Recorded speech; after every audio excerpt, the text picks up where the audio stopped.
Hi everyone, and welcome back to my channel. Today I am beyond excited of being here to sit down with you and present you my new project of poem collection. And the title is A New America. This project was born between 2019 and the early of 2020.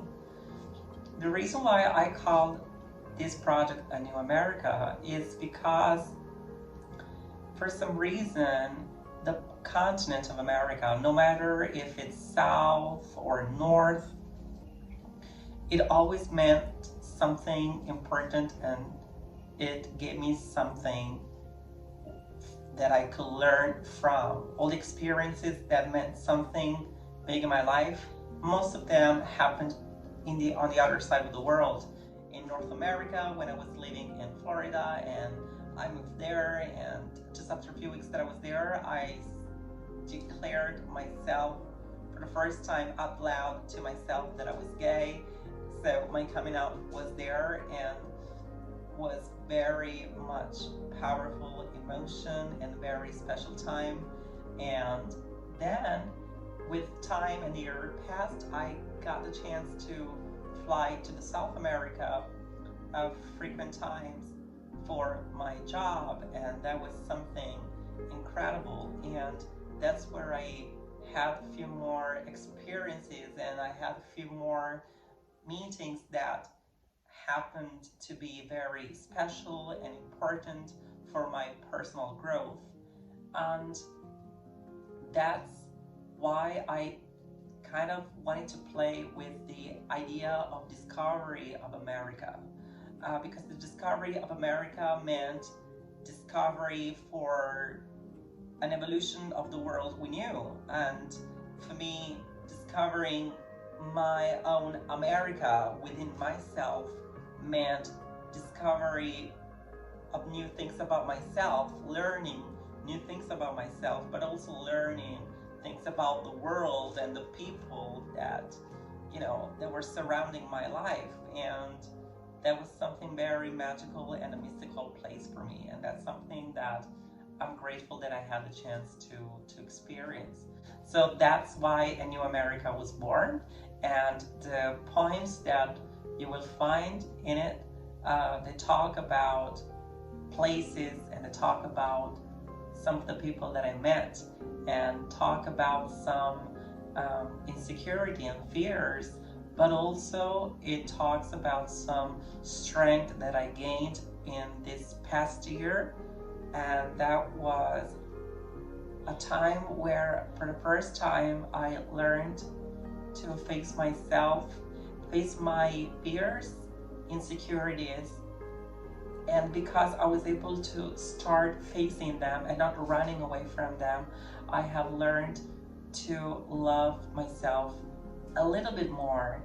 And 1 year later, now it is late 2020, I am not saying that the journey is complete, and it takes time, it takes courage, and it's not a straight line journey towards self-love and self-acceptance, but I feel like I definitely did some steps forward.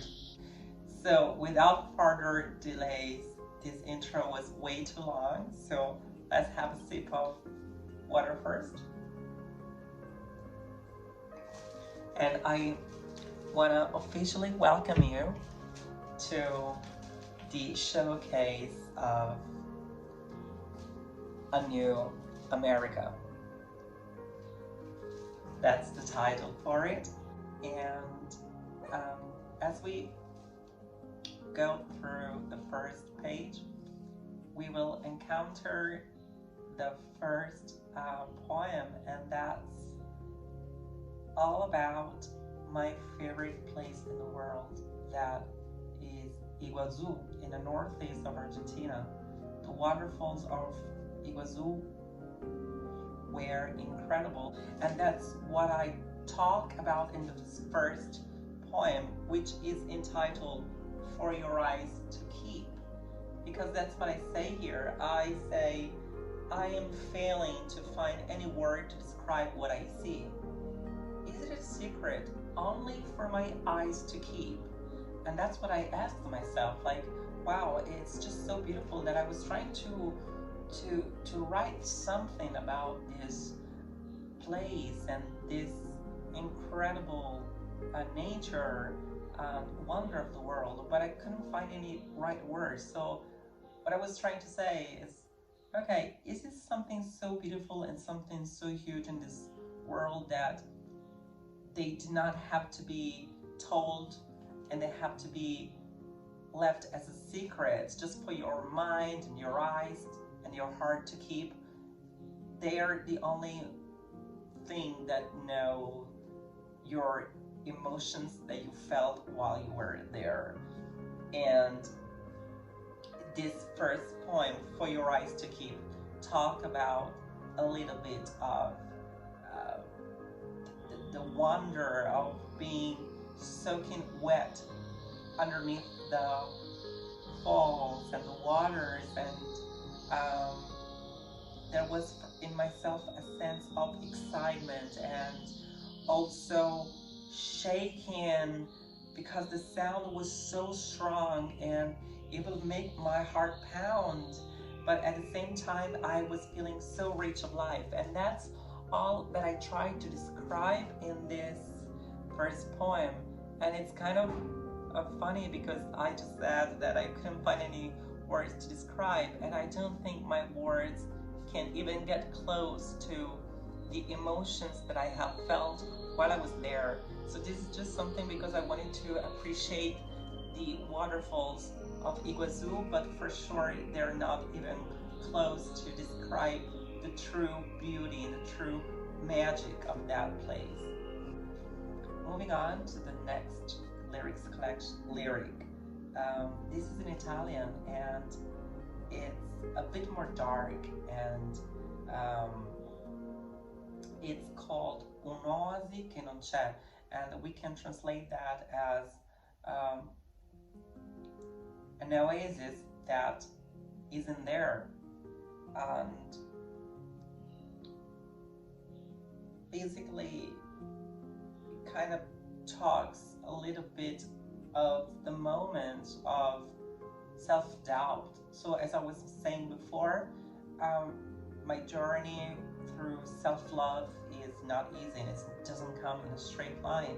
So there's always like one step ahead and maybe two back at some point in some time, and that's where I was back then. I took some steps back, and that's where I was trying to say I thought that I was finally able to fight demons and fight my fears and fight my insecurities, but something must have happened in those weeks, and I was feeling down, and I was feeling, oh no, I thought I finally made it through to embrace these new things, you know, in a different light, in a different perspective. But in that moment when I wrote that, I thought that I couldn't. So that's where it comes from. This just poem is just kind of like beating myself up because I thought that I found a way to fight the demons, my insecurities, and instead they were coming back. And I thought it was a castle of sand tumbling down. So that was quite dark as well. And then we move on to the new poem, which is called Digging Into Your Eyes. That was written on July of last year. One of my favorite singers, she came to London from Italy, and there was a concert where I met a bunch of people as I was waiting in the line, and among them there was this guy that was so interesting. It was so, wow, his mind was so mature, even if he was younger than me and he was just graduating from university. And we just had this conversation, and we met the following day with other people, and I just had one of my random quick crush that never happened to become anything, of course, but I just was so shocked by his way of expressing himself, his way of talking, his way of thinking, and he just stuck with me. And of course, I decided to write down something for him. And then moving on to the next one, this is The Bridge. And I believe this is one of the most important tracks that you will find in this collection. And this talks about one important person that I met in Argentina last year when I was traveling, and this person had the guts of telling me that he was interested in me, and because I was spending there quite a lot of time for vacation but also for work, I decided that I will meet him, and across the different times that we have the chance to meet, we kind of knew each other a little bit better, and he helped me to fight for the first time my fears and my insecurities, and it was nice to hear some of those words that came from him, saying that he was the bridge between myself and my insecurities and my fears, and that a bridge that I could walk on to reach the place where I would feel finally okay and safe and okay to feel emotions that make me feel good. And that was very important and very special. And with him, I felt for the first time a sense of protection, but also a sense of ownership of my own feelings, and that I was okay to feel good, that there was no shame or there was no guilt in feeling good. And that was for me a game changer in my life.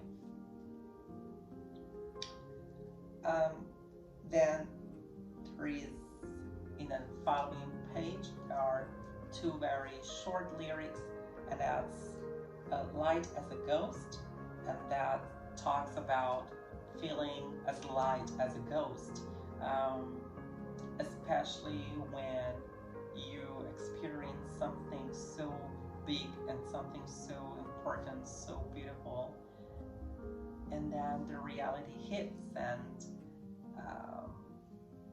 there is that sense of like, oh, but some of doubts, oh, but is it real? Is just coming in my mind? Am I thinking too much? And sometimes it doesn't make you feel good, so it made me feel like light as a ghost. And then moving on to the next track in the same page, you will find Some Kind of Warmth, and that poem was written when I had a layover in Netherlands, and I was in Amsterdam, and I decided to go and explore the city, and I was having a beer in this bar, but it was very cozy and very tiny, and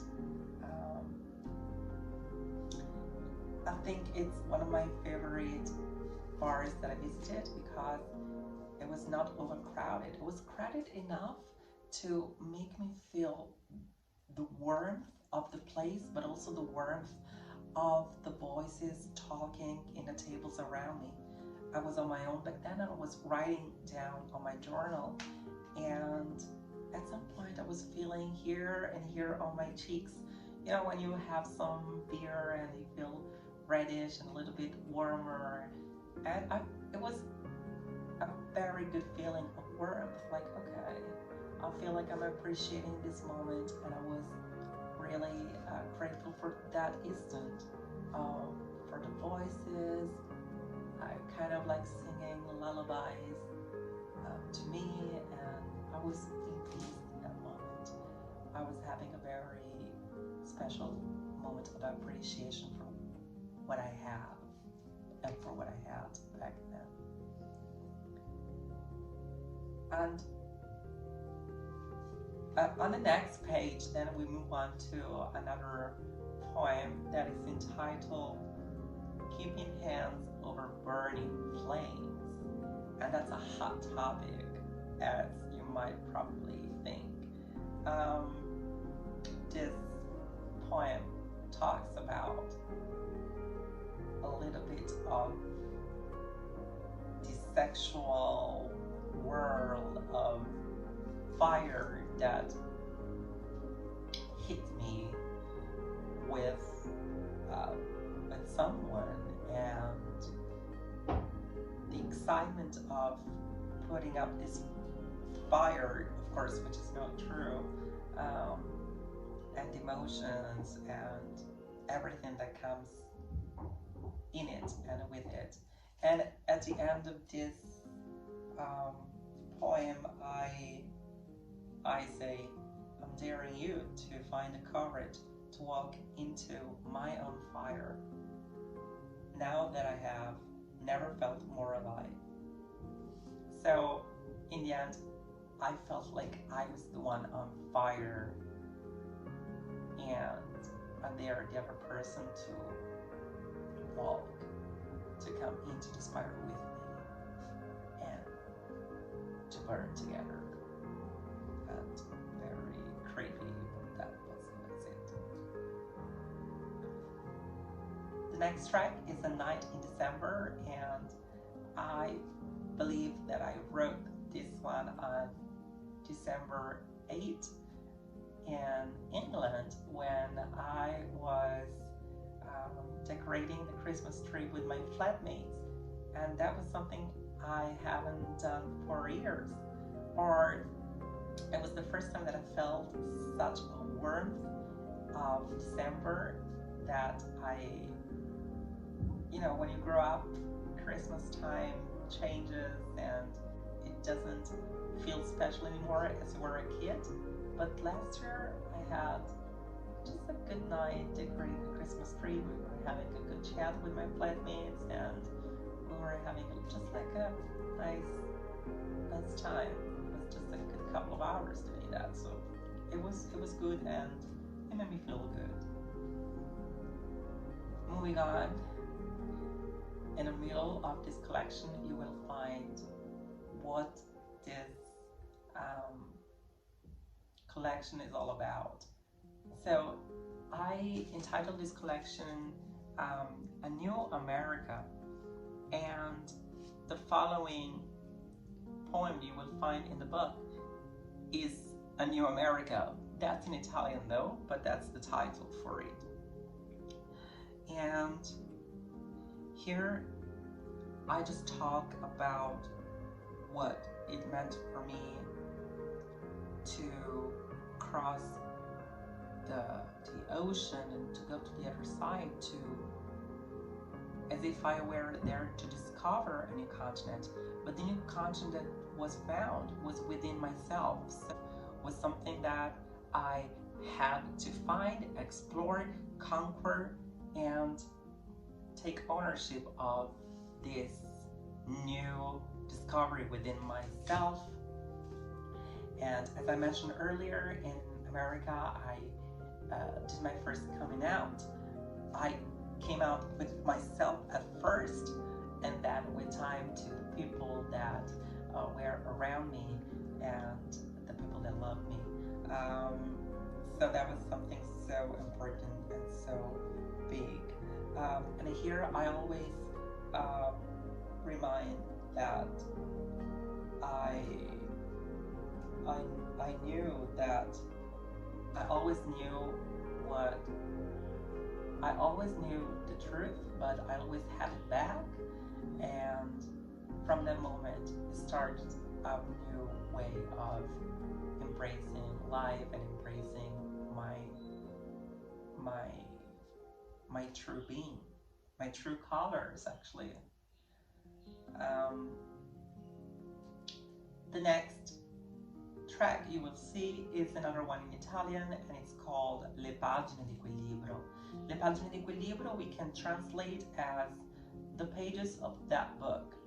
And here I wrote it just a few months ago. I was still living in England, and I was on lockdown, and I started to read this book, and it's called Caffè Trieste, and it is set in San Francisco, a city that I absolutely adore, and I loved it. And there are some books that just are so meaningful to me that even as I read it, even as I read it, as I go through the pages, sometimes those pages and those words that are written in there are so powerful that I get so excited about it that I get moved, and I cannot even go farther in the reading because I need to stop, I need to reread it, I need to absorb it, and I want to dive into those words again. So it is kind of like an earthquake effect, and that's what I say in these verses. It is almost like it is an earthquake. Okay, like, oh my God, these words are shaking my world around me somehow, metaphorically, and they are just so powerful that I want to hold on to, what I have around, and they're so powerful. They make me feel dizzy, and they make me feel excited, and they make me feel, wow, how can you write something so strong with a powerful message that hits me so strong? And that's something that I felt with this book, because that was the one that I was reading at the time, but there has been multiple occasions where I felt this, and this time I just felt like it was the right time to let it out, to write down that. And in the end, I write down that those pages and those words, they just find a new home within yourself. So they kind of fly out from the pages of the book. They fly and they land into your heart, into your mind, into your memories. And that's what happens with me when I love some book. It stays with me, and I don't know, they're locked into my mind and also my emotional memory. Moving on, there is another hot topic, poem that has a very long title, and usually I am not a fan of long titles, but it's called A Possible Cause for the Globe to Get Warm.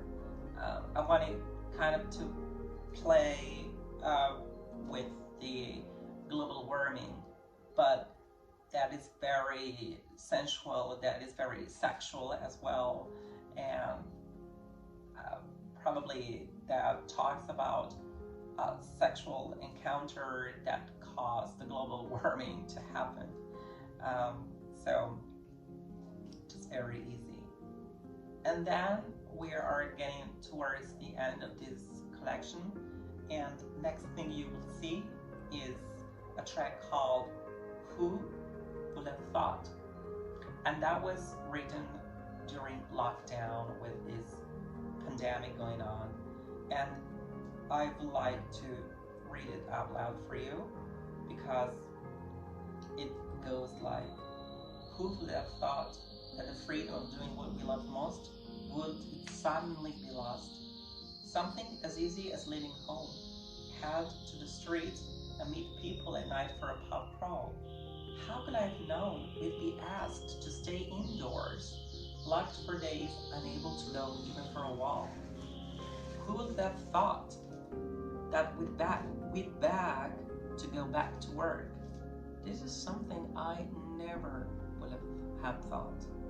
How could I have known that planes will be grounded for a month and a very limited number of people will be allowed to cross the borders of our world? That was written, I think, in March or April, where everything was shut, where very, very strict rules had to be followed for this pandemic. And hello everyone, and little change of scenery around. It is many hours later. The room where I was had to be emptied and I had to move here, but thankfully we only got one more poem to comment, and that's the final one. And that brings us to the one titled The Inner Child. So let me get my iPad and let me comment with you. So The Inner Child was written when we were in lockdown throughout the 2020 winter, and there was just so much in my mind going on. The uncertainty of life, my job being at risk, like thousands around the world, unfortunately, and coping with anxiety and coping with all my insecurities that from time to time they will come back. I will stop and think, okay, this is not healthy to be worrying about things that I cannot control, and I would like to leave things freely as a kid without those worries. But being a kid, in my own way, of course, being 30 doesn't mean just be naive and do whatever you want to do without thinking of consequences, like, okay, I can steal or I can kill. Of course, not at all. But it was more like a matter of facing life with the energy of a child. So that's where the inner child comes to life as a poem.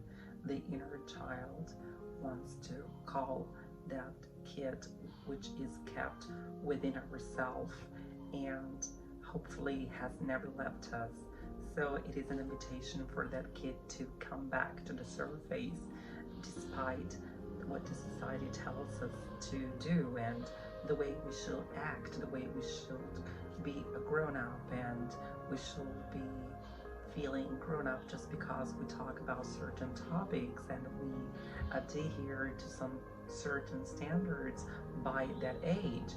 By 30 you should have a career, by 35 you might probably want to have a family and a basic solid soil for the future, and without remembering the kid that we have inside of ourselves. So this poem, The Inner Child, is a one final poem for a New America collection that is an invitation to keep that kid alive, to keep that kid free, and to keep that child within yourself, always with you, and he's gonna help you through the hard time, because if you let him out, and if you let him stay with you, it's gonna help you to face the toughest time like this one.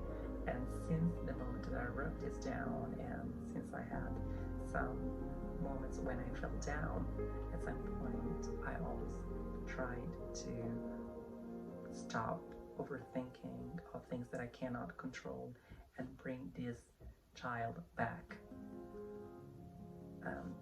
to the surface on my mind, and that helped a lot to face the toughest time that we have been currently going through in these past few months. So that's it, guys, with the inner child. It is the end for this collection, and there is just so much more gratitude for everything that I experienced, the bad, the good, and every other people that I met. But not just new people are there to be thanked. I want to thank every single person and friend and family that was always there to support me, and I want you to know that I love you guys, and thanks for being here, and thanks for showing me love. Ciao.